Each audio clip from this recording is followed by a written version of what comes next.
नोरमा group, जो सोचता है वो करता है। आपके अपने सपनों का आशियाना। एक बार फिर से आपके सामने हाजिर है और बिहार में एक बार फिर से कहानी ने नया मोड़ लिया है और इस मोड़ के आने के साथ साथ बिहार की राजनीति में एक बार फिर से बदलाव की संभावनाएं तेज हो गई हैं। जैसा कि आपको हम लगातार बता रहे हैं कि नीतीश कुमार को लेकर के और नीतीश कुमार के फैसले को लेकर के अभी तक कोई भी बात स्पष्ट तरीके से सामने नहीं आई है। ऐसे में नीतीश कुमार को लेकर के ये भी संभावनाएं अभी मरी नहीं हैं, अभी भी जीवित हैं कि नीतीश कुमार क्या चुनाव से पहले या चुनाव के बाद कोई नया परिवर्तन कर सकते हैं। हम इस बात को इसलिए कह रहे हैं कि सब कुछ ठीक होने के बाद एनडीए गठबंधन में अब तक सीट शेयरिंग का समझौता नहीं हुआ है और ख़ास करके अगर देखा जाए तो कहीं ना कहीं नीतीश कुमार जिस रास्ते पर चल पड़े हैं उसमें एक बार फिर से दो खेमा हो गया है। जब भारतीय जनता पार्टी के साथ किसी रिश्ते की बात होती है तो वहाँ संजय झा के साथ साथ दो लोग नज़र आते हैं। इन दो लोगों में एक तो सीधे तौर पे आपको नज़र आ रहा होगा कि दो खेमे में से एक संजय झा हैं और दूसरे जो नज़र आते हैं वो है ललन सिंह। संजय झा और ललन सिंह के साथ साथ जो भारतीय जनता पार्टी के रिश्ते हैं वो और प्रगाढ़ होते जा रहे हैं। तो वहीं अशोक चौधरी और विजय चौधरी, ये दो ऐसे नेता हैं जो कहीं ना कहीं साफ साफ दूर दूर नज़र आ रहे हैं। आपको बता दें कि नीतीश कुमार के फैसले को लेकर के अभी भी कन्फ्यूजन की स्थिति है और वही कन्फ्यूजन महागठबंधन के भीतर भी चल रही है। जहां एक तरफ एनडीए में ये सब कुछ चल रहा है, वहीं महागठबंधन के भीतर भी सब कुछ ठीक ठाक नहीं है। आपको बता दें कि इस कन्फ्यूजन में एक बात तो साफ साफ नज़र आ रही है कि पूरी तरह से ये जो बिहार की राजनीति है और आने वाला चुनाव है उसका नज़ारा जो है वो बदल सकता है यदि नीतीश कुमार ने कोई ऐसा फैसला ले लिया जो फैसला एनडीए गठबंधन के विरुद्ध जाता हो। हालांकि आज भी कई कार्यक्रम हो रहे हैं। एक तरफ आपने देखा होगा कि आईपी गुप्ता पान समाज को लेकर के और अपने समाज के लोगों को, ताती तत्वा को आरक्षण छीन लिए जाने के बाद उन्होंने गांधी मैदान में 13 लाख लोगों के जुटान की बात की है। तो वहीं दूसरी तरफ भीम संवाद भी जारी है। भीम संवाद को लेकर के पिछली बार आपने देखा होगा कि किस तरह से नीतीश कुमार उस कार्यक्रम में गए थे और अशोक चौधरी ने उस कार्यक्रम को आयोजित किया था। उस कार्यक्रम में से काफ़ी प्रभावित हुए थे नीतीश कुमार। लेकिन इस बार जो भीम संवाद का पोस्टर लगा हुआ है उसमें नीतीश कुमार जाएंगे कि नहीं जाएंगे ये अलग बात है, लेकिन दूसरी तरफ एक बात साफ साफ नज़र आ रही है कि इस भीम संवाद को लेकर के जो पोस्टर सामने आया है उस पोस्टर में अशोक चौधरी दूर दूर तक नज़र नहीं आ रहे हैं। इस पूरे पोस्टर में संजय झा नज़र आ रहे हैं, ललन सिंह नज़र आ रहे हैं, प्रदेश अध्यक्ष उमेश कुशवाहा नज़र आ रहे हैं, नीतीश कुमार का चेहरा है, कई चेहरे नज़र आ रहे हैं। लेकिन इसमें से जो मुख्य लोग हैं, जो दलित समाज के नेता हैं, वही नज़र नहीं आ रहे हैं। इस पोस्टर को लेकर के, भीम संवाद को लेकर के अब अलग अलग सोशल मीडिया पर चर्चा भी होने लगी है और भीम संवाद के पोस्टर बॉय भूमिहार समाज के नेता ललन सिंह और ब्राह्मण समाज के नेता संजय झा को दिखाया गया है। अब ये कितना क्रिएटिव है, क्या कुछ है, इस बात को आप समझ ही सकते हैं। पोस्टर पूरे पटना के चप्पे चप्पे पर लगा हुआ है। दिलचस्प बात यह है कि इस पोस्टर में एक भी जगह ऐसा नहीं है जहां दलित समाज के लोग नज़र आ रहे हों। अंबेडकर जी के से बड़ी फोटो ललन सिंह एवं संजय झा की लगी हुई है। इससे आप अंदाज़ा लगा सकते हैं कि जो जदयू की राजनीति है वो किस दिशा में जा रही है। खैर, इन सारी बातों के साथ साथ अब एक और बड़ी महत्वपूर्ण बात सामने आ गई है कि ऐसे में जहां कन्फ्यूजन भारतीय जनता पार्टी को हो रहा है कि नीतीश कुमार को लेकर के कोई स्पष्ट फैसला नहीं ले पा रही है। 2 दिन पहले ही आपने देखा होगा कि किस तरह से जब पूछा गया विजय कुमार सिन्हा से मुख्यमंत्री के बारे में कि क्या चुनाव के बाद नीतीश कुमार मुख्यमंत्री बनेंगे, तो उनका क्या जवाब था ये आप अच्छी तरह से समझ रहे हैं और उन्होंने इस पूरे मामले को टाल दिया। अब इस पूरी कहानी में दूसरा कन्फ्यूजन महागठबंधन की तरफ देखिए। कांग्रेस अभी तक ये स्पष्ट नहीं कर पाई है कि वो आगे क्या करेगी। हालांकि कांग्रेस ने ये भी नहीं कहा है कि वो अलग से चुनाव लड़ेगी, लेकिन जो परिस्थितियां नज़र आ रही हैं, जिसमें आपने देखा होगा कि कल ही संपादक नमन मिश्रा जी ने पंचनामा के माध्यम से आपको खबर में बताया कि 80 ऐसी सीटें हैं जिसको लेकर के न तो कांग्रेस उस पर लड़ना चाहती है, न ही वाम दल लड़ना चाहता है और न ही वीआईपी ऐसे सीटों पर लड़ना चाहती है जिन सीटों पर जीत संभव नहीं हो या जीत की संभावनाएं बहुत क्षीण हो। ऐसी स्थिति में कहीं ना कहीं राष्ट्रीय जनता दल के लिए मुश्किलें पैदा हो गई हैं। तो दूसरी तरफ नीतीश कुमार के साथ क्या होगा, भारतीय जनता पार्टी क्या फैसला करेगी, ये भी बात अभी तक क्लियर नहीं है। ऐसे में आपने देखा होगा कि कांग्रेस ने किस तरह से बिहार में अपने जनाधार को बढ़ाने के लिए और अपनी नई टीम को पूरा प्रभार दे दिया है। नीतीश कुमार, तेजस्वी यादव और कांग्रेस के बीच में क्या कहीं कोई खिचड़ी पक रही है? ये बातें हम इसलिए कह रहे हैं कि 2015 का रिजल्ट आपने देखा होगा, जब नीतीश कुमार पूरी तरह से भारतीय जनता पार्टी और भारतीय जनता पार्टी के नए नेतृत्व से नाराज थे, तो उन्होंने सीधे सीधे लालू प्रसाद और कांग्रेस के साथ एक गठजोड़ बनाया था, जिसमें उन्होंने भारतीय जनता पार्टी को मात दे दी।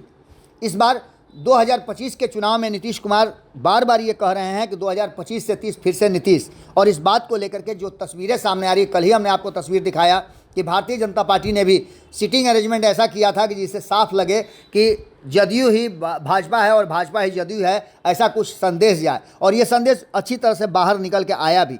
दूसरी तरफ आप देख रहे होंगे कि महागठबंधन के भीतर जो अन्य घटक दल हैं वो भी अपनी बातें कर रहे हैं, और 17 तारीख को एक महागठबंधन की बैठक बुलाई गई है, जिसमें कहा जा रहा है कि जो संभावनाएं हैं, जो कटुता है, उसे दूर की जाएगी।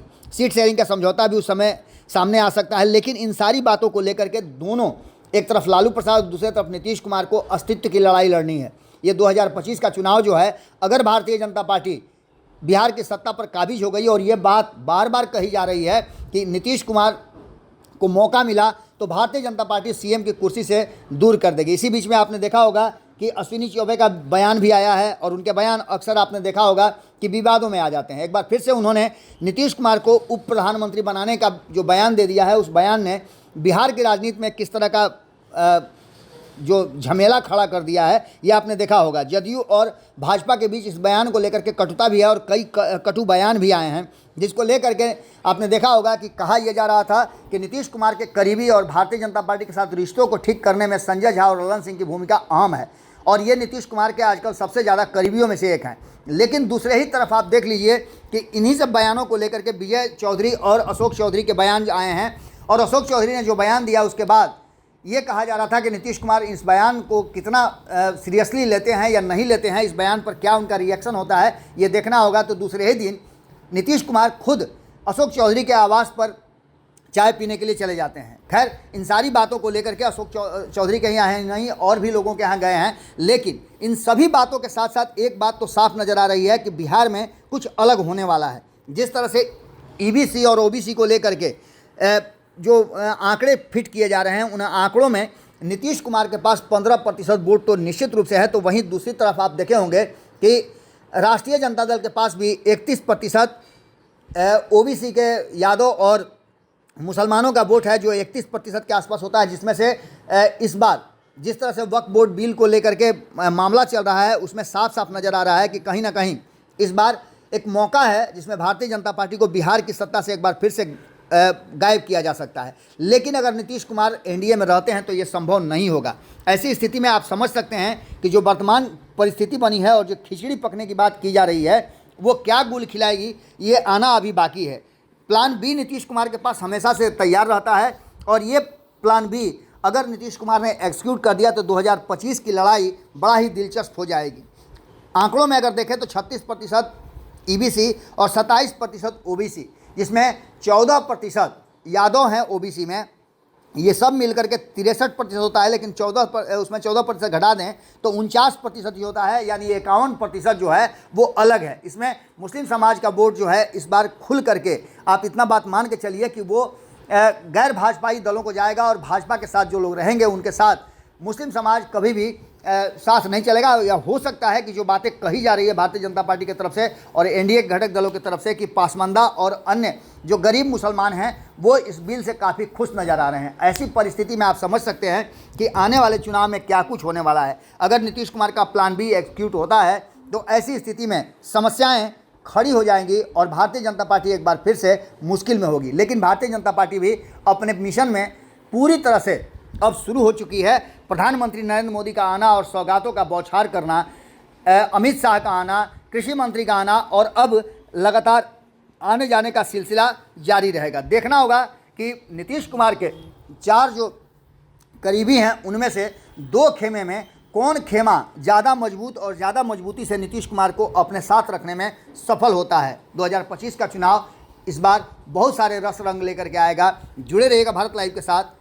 हमारी नज़र बिहार की हर छोटी बड़ी घटना पर है। आज 2 दिन के बाद जिस तरह की चर्चाएं चल रही हैं और जिस तरह का तस्वीरें हमारे सामने आ रही हैं कि आज गांधी मैदान ठसाठस भरा हुआ है, पूरा पटना हाईजैक हो गया है। आप देख सकते हैं कि जिस तरह से पान आंदोलन को लेकर के हाको रथम पान है, आईपी गुप्ता ने गांधी मैदान में 13 लाख लोगों को जुटाने की बात की थी।